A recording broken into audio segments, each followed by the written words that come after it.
बिस्मिल्लाहिर्रहमानिर्रहीम। अस्सलाम वालेकुम friends, welcome to new job knowledge guru channel. दोस्तों, आज की इस वीडियो में हम आपके साथ डिस्कस करेंगे प्यास का जो पास पेपर है 2012 में जो पेपर हुआ था और जो कि 12 से 14 से सेशन के लिए था, वो पेपर हम सॉल्व करेंगे। ओल्ड पेपर, ये इस पेपर का जनरल पोर्शन है। जनरल पोर्शन में 50 क्वेश्चन होते हैं और इसके बाद जो 50 क्वेश्चन होते हैं वो सब्जेक्ट के क्वेश्चन होते हैं। लेकिन जो जनरल पोर्शन होता है जिसमें 50 क्वेश्चन, जिसमें 10 इंग्लिश के 10 इंग्लिश के, 20 फिजिक्स के और 20 मैथ्स के क्वेश्चन होते हैं, ये हर कैंडिडेट को सॉल्व करने पड़ते हैं। तो ये पोर्शन बहुत ज़रूरी है और अगर आप ये पोर्शन कवर कर लें तो आपका टेस्ट काफ़ी अच्छा हो सकता है। नेक्स्ट जो पोर्शन है उसकी भी वीडियो हम अपलोड करेंगे, उसकी भी हमारे पास पास पेपर हैं। और आने वाले दिनों में जो प्यास का टेस्ट होने वाला है जुलाई में, उससे पहले हम प्यास के जो हमारे पास पेपर पड़े हैं कुछ, इसके अलावा भी हमारे पास पेपर है, वो भी हम उसकी भी वीडियो हम अपलोड करेंगे और BS की वीडियो भी हम अपलोड करेंगे, क्योंकि चूँकि ये MS का पेपर है। तो फ़िलहाल तो ये MS का हम पेपर सॉल्व करने जा रहे हैं। तो चलिए हम स्टार्ट करते हैं इस पेपर को। क्वेश्चन नंबर 1 और 2 जो है, ये एक पैराग्राफ दिया गया है, उसमें से एक क्वेश्चन 1, 2 के आंसर आप लोगों ने देने हैं। तो ये पैराग्राफ आप लोगों ने पढ़ लेना है आप लोगों ने। ये इजी सा पैराग्राफ है, कोई इतना मुश्किल नहीं है। तो इसके हम आपको आंसर बता देते हैं। जो पहला क्वेश्चन है, पैराग्राफ आपने पढ़ लेना है। इसका चूँकि टाइम कम है, हमने कम टाइम में ज़्यादा क्वेश्चन सॉल्व करने हैं। 50 क्वेश्चन है तो वीडियो लंबी हो जाएगी, इसलिए हमने पहले से इसके सोल्यूशन निकाले हुए हैं। तो अगर आपको सोल्यूशन चाहिए तो आप कमेंट कर सकते हैं, हम आपको सोल्यूशन प्रोवाइड करेंगे। तो पहले क्वेश्चन का आंसर जो है वो है C, lack of support to explore before the he achieves the goal. पहले का सी आंसर है। तो नेक्स्ट जो क्वेश्चन है, क्वेश्चन नंबर 2, ये भी इंग्लिश का है। तो इसका आंसर है क्वेश्चन का ए, इसका ए ऑप्शन सही आंसर है। ये दोनों क्वेश्चन पैराग्राफ में से, पैराग्राफ पढ़ के आपने आंसर करने हैं। इस किस्म के पैराग्राफ वो देख सकते हैं प्यास के टेस्ट में। तो हम नेक्स्ट क्वेश्चन की जाने बढ़ते हैं। नेक्स्ट जो क्वेश्चन है कि what is the antonym of commodious. Antonym कहते हैं अपोजिट इन मीनिंग, मुतजाद अल्फाज जो होते हैं उनको कमोडियस कहते हैं। तो कमोडियस कहते हैं कन्वीनियंट, ईजी, कंफर्टेबल, ये सारे कमोडियस के मतलब है। इसका जो अपोजिट होगा वो इनकन्वीनियंट होगा या अनकंफर्टेबल होगा। तो इसका राइट आंसर है बी, इनकन्वीनियंट। नेक्स्ट क्वेश्चन की जाने बढ़ते हैं कि filling the blanks with appropriate words. आगे बढ़ने से पहले हम आपको बताते चलें कि हमारे चैनल पर पास पेपर, जितने भी पास पेपर हैं, फेडरल पब्लिक सर्विस कमीशन के, NTS, FTS या टीचिंग के टेस्ट हैं, या इंपॉर्टेंट MCQs या डिफरेंट सब्जेक्ट की, जैसे कि पाक स्टडी, इस्लामियात या जनरल नॉलेज, ये सारे सब की वीडियोस हम अपलोड करते रहते हैं और कुछ वीडियोस पड़ी भी हैं और मज़ीद भी हम अपलोड करेंगे वीडियोस इस हवाले से। मज़ीद हमारे चैनल पर जो लेटेस्ट जॉब्स होती हैं, जितनी भी जॉब्स होती हैं, डिफरेंट इदारों की jobs, government job, private job, वो भी हम अपलोड करते रहते हैं टाइम टू टाइम।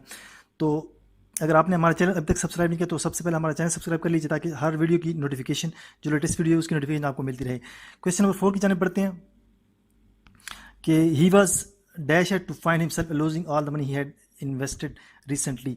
मतलब उसने अपने मनी इन्वेस्ट की जिसकी वजह से वो उसकी फीलिंग क्या थी। तो नीचे जो वर्ड है अप्रोप्रिएट, इसमें से जो प्रॉपर वर्ड आएगा वो है डिवास्टेटेड। मतलब डिवास्टेटेड कहते हैं कि तबाहकुन या खस्ता हालत या बर्बाद हो जाना, इस मानों में यूज़ होता है। इसके बाद 5 नंबर क्वेश्चन है कि दे खाली डैश है the contribution of the employees to have been greatest value to the organization. मतलब इसका राइट आंसर जो होगा वो होगा अप्रिशिएट। अप्रिशिएट जो ना प्रॉपर वर्ड होगा इस क्वेश्चन का। तो नेक्स्ट क्वेश्चन की जाने बढ़ते हैं। 6 नंबर क्वेश्चन 5 का appreciate, he tried to get refund on the money he, नीचे 4 ऑप्शन गिवन है, हैड लॉस्ट। चूँकि ये पास्ट टेंस है तो इसका राइट ऑप्शन होगा हैड लॉस्ट और इसका अप्रोप्रिएट आ जाएगा। ये थोड़ा सा मसला कर रहा है कर्सर। तो नेक्स्ट क्वेश्चन की जाने बढ़ते हैं। द क्लर्क, नीचे 4 ऑप्शन है, in the shady deal. Shady deal कहते हैं कि गैर कानूनी या गैर अखलाकी जो डील होती है या गलत डील।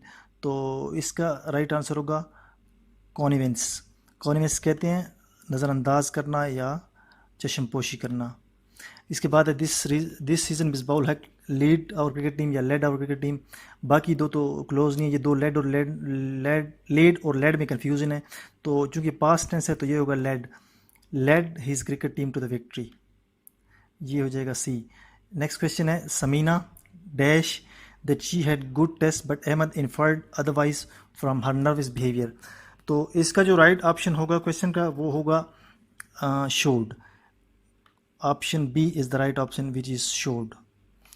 तो कर्सर प्रॉब्लम कर रहा है, शोड। नेक्स्ट क्वेश्चन है the greatest increase in the population the harder the greatest increase in the population the harder it is. तो इसका राइट ऑप्शन होगा ऑप्शन नंबर ए। तो नेक्स्ट क्वेश्चन की जाने बढ़ते हैं। A box suspended by rope is pulled to one side by horizontal force. The tension in the rope. ये physics का पोर्शन यहाँ से शुरू हो गया है। तो फिज़िक्स के जो FSC की जो बुक है फर्स्ट ईयर और सेकंड ईयर की, उसमें जो डिफरेंट फार्मूले हैं और जो इंपॉर्टेंट चैप्टर हैं वो आप देख लें, फार्मूले देख लें। और ये इंपॉर्टेंट चैप्टर वेक्टर स्केल और मोमेंटम वगैरह, या जो मेन सब्जेक्ट्स हैं, जो वर्क है, एनर्जी है, फोर्स है, टेंशन है, इस किस्म की चीज़ें आप देख ले तो आपका फिज़िक्स का पेपर भी इजीली हो जाएगा। फिज़िक्स का जो पोर्शन होता है वो रिलेटिवली ईजियर होता है अगर आपने एफएससी की फ़िज़िक्स पढ़ी हो। तो 11 नंबर क्वेश्चन का जो राइट आंसर होगा वो होगा C. Option C is the right answer, the greater before. तो 12 नंबर क्वेश्चन है a child walks 5 metre north 4 metre east. ये क्वेश्चन आप पढ़ लें, ईजी सा क्वेश्चन है। इसमें पाइथागोरस थ्योरम यूज़ होगा, तो ये भी काफ़ी इजी क्वेश्चन है। इसका आंसर होगा 5। पाइथागोरस थ्योरम आपने अप्लाई करना है और आपके लिए पास आंसर आ जाएगा। सोल्यूशन भी हमारे पास है इसका, लेकिन चूंकि टाइम कम है, हमने कम टाइम में आपको ज़्यादा से ज़्यादा क्वेश्चन समझाने हैं और बताने हैं। तो अगर सोल्यूशन चाहिए आपको, हम आपको सोल्यूशन प्रोवाइड कर देंगे, लेकिन फिलहाल हम आपको आंसर बता रहे हैं, फार्मूलाज और आंसर बता रहे हैं कि कौन सा फार्मूला यूज़ होगा यहाँ पे। 13 नंबर क्वेश्चन है diagram below represents spring hanging vertically the stretches 0.075 metre when 5 newton block is attached the spring block system is at rest. तो ये फार्मूला है, ये स्प्रिंग कांस्टेंट है कि आपने के निकालना है तो F/x आ जाएगा। F/x से आपके पास वैल्यू आ जाएगी 67 मीटर आई थिंक। तो 67 मीटर आंसर होगा। हमने कोशिश की है कि हमारे आंसर सही हो, मतलब कंप्लीट ट्राई की है हमने सॉल्व करने की कि हमारे पास एक्यूरेट आंसर आए, लेकिन फिर भी अगर कोई गलती हो तो हम आपसे माजरत चाहेंगे, लेकिन इंशाल्लाह मोर देन 99% आंसर ठीक ही होंगे हमारे। A ball is drop from a roof at the same time another ball is thrown upward from the roof the two balls. यहाँ पे 3 ऑप्शन गिवन है। 14 नंबर क्वेश्चन का जो आंसर होगा तो have the same acceleration when they reach the ground. तो ज़ाहिर बात है एक्सेलरेशन दोनों की सेम होगी, क्योंकि ये जी होगी, जी की वैल्यू सेम होती है। जो भी चीज़ हवा में ऊपर जाती है या नीचे आती है उस पर जो जी एक्ट करती है 9.8 मीटर पर सेकंड वो सेम होती है। वेलोसिटी चूँकि चेंज होती है तो इसका आंसर होगा बी। तो 15 नंबर क्वेश्चन है 300 ग्राम बॉल इज एट रेस्ट। इसका वेट दिया गया है, फोर्स दी गई है और इनिशियल वेलोसिटी 0 है और विद बॉल फॉर 2 टाइम भी दिया गया है। दो फाइनल वेलोसिटी वो मांग रहा है। तो फाइनल वेलोसिटी किस तरह आएगी, पहले आपने निकालनी है एक्सेलरेशन निकालना है, F=ma। तो आपके पास a आ जाएगा। तो a जब आ जाएगा तो आपने फिर इसको VF=VI + AT, VI 0 है तो VF आ जाएगा a × t। तो इसके पास इसका जवाब आपके पास आ जाएगा क्वेश्चन नंबर 15 का D. Option D is the right option. Next question बढ़ते हैं। 16 नंबर क्वेश्चन है कि when two surfaces are in contact the friction force between them does not depend on the following factor. तो इसका right option है option number B. 16 का option B is the right option. Next question की जाने बढ़ते हैं। 17 number question है a descending slope a striker course on a level snow for 20 meter before coming to stop. If the coefficient of friction between the strikes and snow is 0.05, striker speed at the foot of slope is। इसकी initial velocity 0 हो जाएगी और final velocity आपने मालूम करनी है। तो इसका राइट ऑप्शन हो जाएगा क्वेश्चन नंबर 17 का option number B is the right option.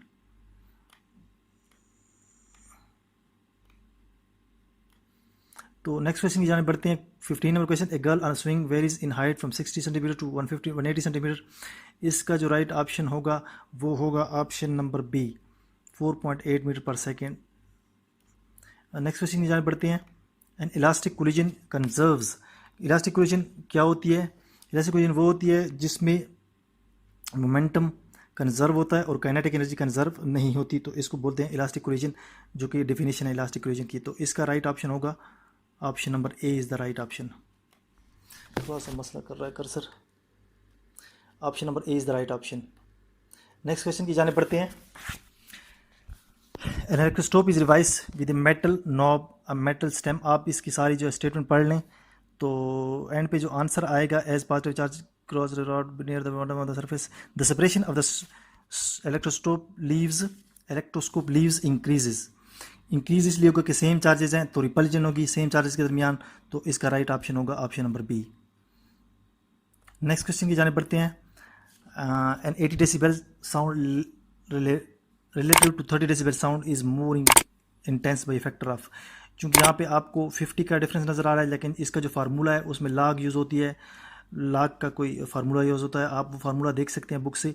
तो उसका जो फैक्टर होगा जिससे वो दोनों में फ़र्क होगा, मतलब इंक्रीमेंट जो होगा 80 डेसिबल का और 30 डेसिबल का, वो होगा ऑप्शन डी इसका राइट ऑप्शन है। इतना बड़ा होता है, मतलब 80 डेसिबल और 30 डेसिबल के दरमियान जो फैक्टर है वो इस फैक्टर से उनके दरमियान रिलेशन होगा। ये होगा 1 जूल वर्क है और 1 कूलम चार्ज है, ठीक है। और आपने डेल्टा वी मालूम करना है, तो डेल्टा वी आ जाएगा W बाई क्यू, तो इसका आंसर हो जाएगा 1। ए ऑप्शन पे जो आंसर है, जो ऑप्शन है वो 1 है एक्चुअली। 1 इंटू 10⁻0 है, तो 10⁻0 1 होती है, तो इसका ऑप्शन आ जाएगी 1। नेक्स्ट क्वेश्चन की जाने बढ़ते हैं। The magnitude of field of an electromagnetic wave is, तो इसका थर्ड ऑप्शन ठीक है, ऑप्शन नंबर सी इसका राइट ऑप्शन है कि perpendicular to the electric field and to the wave direction. ये परपेंडिकुलर होता है दोनों के, ये डेफिनेशन है FSC की बुक में, शायद फर्स्ट ईयर सेकेंड ईयर में। नेक्स्ट है physics student notice 4 waves arrive at the beach every 20 second. The frequency क्या होती है, number of waves divided by time होता है, तो नंबर ऑफ वेव 4 है, नीचे 20 आ जाएगा, तो फ्रीक्वेंसी आपकी जाएगी 0.2 आ जाएगी। इसका ऑप्शन होगा ऑप्शन डी राइट आंसर होगा। नेक्स्ट है the resolving power of a lens can be improve by increasing which of the following. तो ये आप डेफिनेशन देख सकते हैं, इस लेंस का जो चैप्टर है वहाँ पे ये गिवन है, तो इसका ऑप्शन होगा ऑप्शन ए राइट ऑप्शन होगा। The next question is the photon in red light whose wavelength is 615 nanometre have energy of. तो एनर्जी गिवन है, वेवलेंथ गिवन है, आपने निकालनी है एनर्जी। तो एनर्जी का जो फार्मूला है वो HC डिवाइडेड बाई लैम्डा होगा। लैम्डा जो है वो वेवलेंथ है, वो आपके पास गिवन है। H जो है प्लैंक कांस्टेंट है, वो उसकी वैल्यू 6.6 इंटू 10⁻34, और C वेलोसिटी ऑफ लाइट है 3 इंटू 10⁻8 है। ये सारे जो हैं फिजिक्स स्टूडेंट्स ये जानते हैं जिन्होंने FSC की फिजिक्स पढ़ी है। तो आप इसको फिर सिंपली फार्मूले पुट करेंगे और इसका राइट ऑप्शन आ जाएगा option number D right option आ जाएगा। इसके बाद क्वेश्चन है what is the approximate electricity force between 2 protons separated by a distance of 1 into 10⁻6 metre. तो इसमें ये फार्मूला होगा F is equal to K into Q1 Q2 divide by R²। बाकी आप वो चैप्टर देख सकते हैं जो इसके रिलेटेड चैप्टर है। बाकी आपने वैल्यूज़ पुट करनी है, जो प्रोटॉन्स का चार्ज है वो पुट करना है, K की वैल्यू पुट करनी है, R गिवन है। तो आपके पास जो राइट ऑप्शन आएगा 27 का वो होगा option number A. Option number A is the right option. या हो सकता है अगर यहाँ पे हमारे कैलकुलेशन में कहीं गलती हो गई हो तो उसके लिए हम सॉरी कहते हैं, लेकिन हमने कोशिश की है कि आंसर हमारे पास एक्यूरेट जो है वो हम आपको बताएं। नेक्स्ट क्वेश्चन है बीटा रेज आर इलेक्ट्रॉन्स। तो ये 4 ऑप्शन है, तो बीटा रेज आर इलेक्ट्रॉन में से कोई ऑप्शन नहीं है, तो इसका right option option D. Next question है a certain nucleotide has a half life of 1 day. तो इसका 1 डे हाफ लाइफ है और 1 ग्राम है उसकी अमाउंट, तो 3 हाफ लाइफ के बाद कितने अमाउंट बचेगी। हाफ लाइफ उसे कहते हैं कि जितनी देर में एक चीज़ आधी रह जाए। तो फर्स्ट हाफ लाइफ के बाद वो आधी रह जाएगी 0.5 आ जाएगा, सेकंड लाइफ हाफ के बाद 0.25 रह जाएगा, थर्ड हाफ लाइफ के बाद 0.25 डिवाइडेड 1.125। तो इसका राइट ऑप्शन होगा ऑप्शन सी। क्वेश्चन नंबर 30 का राइट ऑप्शन है, इसको आप खुद पढ़ लें, टाइम चूँकि ज़्यादा लग रहा है तो हम चाहते हैं कि वीडियो ज़्यादा लेंथी ना हो और आपके पास कम से कम टाइम में हम ज़्यादा क्वेश्चनों के आंसर बता सकें। 30 का राइट ऑप्शन है सी। तो नेक्स्ट पोर्शन मैथ्स का है, मैथ्स की पोर्शन की जाने बढ़ते हैं। तो मैथ्स का पोर्शन है क्वेश्चन नंबर 31 है, ये limit x tend to 0 1 minus cos x divide by sine square x। तो इसको अगर आप सॉल्व करेंगे, ये भी FSC की बुक्स में है, फार्मूले वगैरह हैं। ज़्यादातर इंजीनियरिंग के जो क्वेश्चन, इंजीनियरिंग में जो मैथ पढ़ाई जाती है, कैलकुलस पढ़ाई जाती है, डिफरेंशियल इक्वेशन या जो आपको इंटीग्रेशन पढ़ाई जाती है, डिफरेंट फंक्शंस पढ़ाई जाती हैं, फोरियर ट्रांसफॉर्म पढ़ाई जाती है, लैप्लास इक्वेशन, ये इंजीनियरिंग चीज़ें हैं, या बीएससी में भी पढ़ाई जाती हैं। ज़्यादातर एफएससी से क्वेश्चन, कुछ जो मैथ्स के क्वेश्चन हैं वो इंजीनियरिंग या बीएस के भी हैं, बीएस इंजीनियरिंग या बीएससी जो है बैचलर साइंस, वहाँ भी पढ़ाई जाती हैं। कुछ क्वेश्चन एंड वाले क्वेश्चन उन्होंने बीएससी से दिए हैं, लेकिन ये वाले क्वेश्चन ज़्यादातर एफएससी से हैं। तो 32 नंबर क्वेश्चन की जानिब बढ़ते हैं। 32 नंबर का राइट ऑप्शन है option number A is the right option for 32। तो ये आप खुद पढ़ सकते हैं, कोई इतनी मुश्किल नहीं है इसका स्टेटमेंट वगैरह। आप वीडियो लंबी होती जा रही है, हम चाहते हैं कि आपको कम टाइम में ज़्यादा से ज़्यादा इन्फॉर्मेशन प्रोवाइड कर सकें। 33 नंबर क्वेश्चन जाने पड़ते हैं। तो 33 नंबर क्वेश्चन का राइट ऑप्शन होगा option number D is the right option for 33 number question. Sorry, option D is the right option, none of these, इसमें से कोई नहीं आता अगर आप इसको सॉल्व करेंगे। नेक्स्ट क्वेश्चन है the value of H such that points A B और सी, ये 3 पॉइंट्स है और कोलिनियर मतलब सेम लाइन में है तीनों पॉइंट्स। तो अगर आप इसको 4 क्वाड्रेंट्स जो होते हैं, 4 क्वाड्रेंट्स में लाइंस को ड्रा करते हैं, तो जो आपके पास ए होगा ये एक्स है -1 और एच जो है वाई है, तो इसकी वैल्यू आपके पास 1 आएगी अगर आप इसको सॉल्व करते हैं। चूँकि टाइम की कमी की वजह से हम सोल्यूशन आपको प्रोवाइड नहीं कर सकते, लेकिन हमने खुद से सॉल्व करके आंसर अपने पास निकाले हैं। तो C is the right option for this question for 34। 35 को जाने पड़ते हैं। 35 का राइट ऑप्शन है, इसको आप सॉल्व करेंगे, इंटीग्रेशन है ये, s into x log x into D x. तो इसका राइट ऑप्शन है ऑप्शन बी 35 का। 36 की जाने पड़ते हैं। An arc in the form of half an ellipse, ये एलिप्स का क्वेश्चन है। एलिप्स पैराबोला और जो हाइपरबोला का चैप्टर है वहाँ से लिया गया है। तो इसका राइट ऑप्शन है 36 का option number C is the right option. ये फार्मूलाज वगैरह वहाँ से आप देख सकते हैं। एलिप्स का जो चैप्टर है बहुत इंपॉर्टेंट चैप्टर है। तो 37 क्वेश्चन है if ln log A B is equal to X and ln A by B is equal to Y then B is equal to, ये भी लॉग का क्वेश्चन है। तो इसका जो राइट ऑप्शन हमने निकाला है वो है 37 का option number A is the right option. Next question है the angle from line 2y - 5x equal to 3 to 3y + 7x equal 5, ये लाइंस की इक्वेशन है। तो ये 2 लाइंस है, आप इससे आपने निकालना है इनके दरमियान जो एंगल है। तो एंगल कैसे निकलेगा वो आपको पता है, आप एफएससी में पढ़ते हैं, आप बुक से कर सकते हैं, वो सोल्यूशन है हमारे पास, लेकिन चूंकि टाइम कम है तो हम आपको डायरेक्ट इसका आंसर बताएंगे। तो 38 नंबर क्वेश्चन का आंसर आ जाएगा ऑप्शन नंबर ए, 45 डिग्री आता है इसका answer. A lot of 100 semiconductor chips contains 20 that are defective, 2 chips are selected at random. तो ये प्रोबेबिलिटी का जो चैप्टर है वहाँ से लिया गया है क्वेश्चन। तो ये 2 प्रोबेबिलिटी निकालनी है आपने, 2 वहाँ से आप देख सकते हैं एफएससी की बुक से 2 प्रोबेबिलिटी निकलेंगी, उसको आपस में डिवाइड करेंगे आप, तो आपके पास आंसर आ जाएगा सी 39 नंबर। इसके बाद नेक्स्ट क्वेश्चन है, ये भी प्रोबेबिलिटी का है कि 5 person are to be selected randomly from 5 men and 10 women। तो probability of the committee consist of 2 men and 3 women would be. तो इसका राइट ऑप्शन जो होगा वो होगा क्वेश्चन नंबर 40 का ऑप्शन सी इसका राइट ऑप्शन है। ये आप निकाल लेंगे खुद उस चैप्टर के फार्मूले देख के। नेक्स्ट क्वेश्चन है when a semiconductor organises charge when a seminar organizes charge RS, ये जनरल क्वेश्चन है, charge RS 600 per person, they attract 1000 people for each RS 20 increase and additional 1000 people get registered। मतलब अगर जो fees है वो अगर 20 रुपये कम होती है तो 1000 मज़ीद लोग आते हैं, रजिस्टर होते हैं इसी हिसाब से। तो वो कहते हैं कि अगर जो सबसे प्रॉफिटेबल फ़ीस होगी वो कौन सी होगी, जिसमें सबसे ज़्यादा उनको बचत होगी। तो इसमें जो हमने आंसर निकाला है वो ये नन ऑफ दीज आता है। आप खुद से ट्राई कर सकते हैं, ये आपके पास इंशाल्लाह आंसर ठीक ही आएगा। इसके बाद हम जाते हैं 42 number question, A tumour in the shape of A cone has radius of base fix by bone structure eight 2 centimetre, the tumour however growing along the height of the cone, the rate of the change the volume. ये कोन का जो formula होता है और जो volume का formula होता है कोन का और एरिया सरफेस एरिया वगैरह का, ये उससे निकलेगा। तो इसको आपने फार्मूला लगा के करना है। तो इसका आपके पास आंसर जो आएगा 42 का जो हमने निकाला है वो है option number D is the right option. Next है the activity of a lizard is given by, ये ज़रा मुश्किल क्वेश्चन है, आपने इसमें इंटीग्रेशन लगानी है, ठीक है। तो आपने टी निकालना है इसमें से। तो टी की वो कहते हैं दो कितनी वैल्यूज़ निकलेंगी या none of the solution has impossible. तो हम पहले आपको बता दें कि सोल्यूशन पॉसिबल है। जो अब इसका आंसर निकालेंगे तो इसका आंसर आ जाएगा सी, इसका राइट ऑप्शन है 43 का। Next question, the particular solution of equation dy by dx x square by y is equal to 3 and x is equal to 0। हम आपको बताते चलें कि ये जो क्वेश्चन है 42 और 43 के 43 और इससे आगे ये ज़रा डिफिकल्ट क्वेश्चन है, और ये इंजीनियरिंग में या जो आपकी हायर मैथमेटिक्स है बीएससी में वहाँ से लिए गए हैं, तो ये थोड़े से डिफिकल्ट है क्वेश्चन।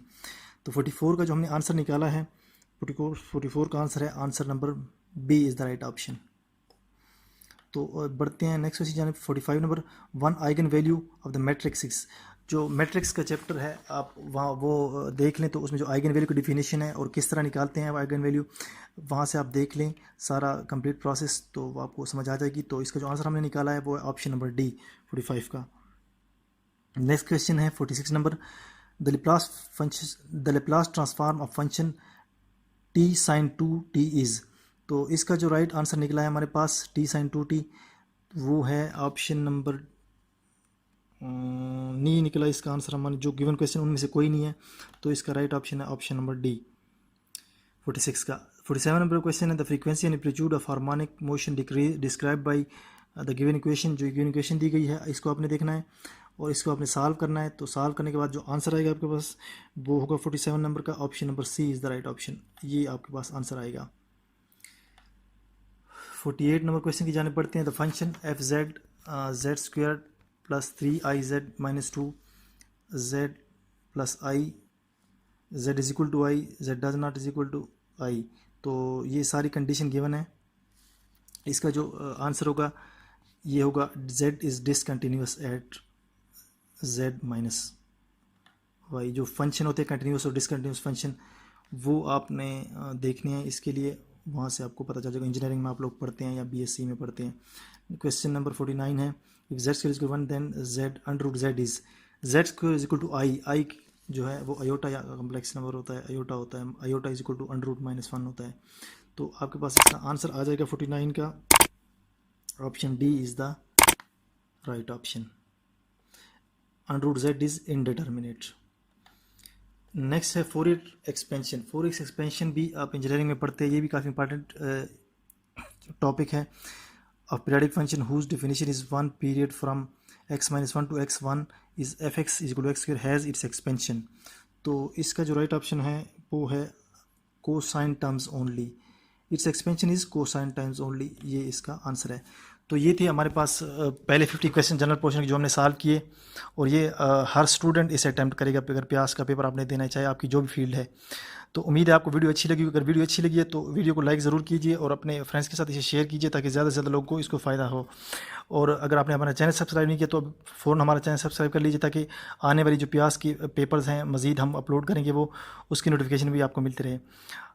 मिलते हैं नेक्स्ट वीडियो में, तब तक के लिए इजाज़त दीजिए। अल्लाह हाफ़िज़।